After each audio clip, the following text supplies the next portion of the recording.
Acres of Diamonds by Russell H. Conwell. Recording by Phil Chenevert. Acres of Diamonds.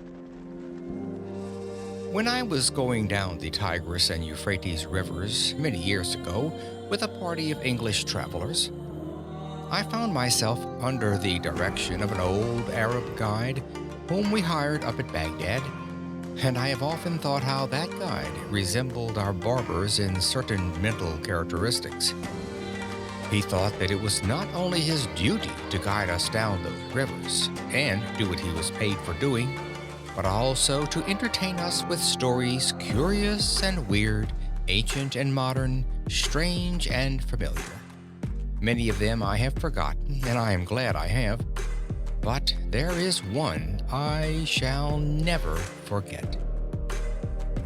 The old guide was leading my camel by its halter along the banks of those ancient rivers, and he told me story after story until I grew weary of his storytelling and ceased to listen.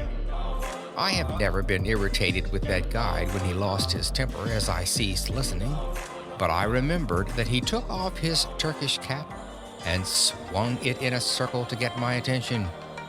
I could see it through the corner of my eye, and I determined not to look straight at him for fear he would tell another story. But although I am not a woman, I did finally look, and as soon as I did, he went right into another story.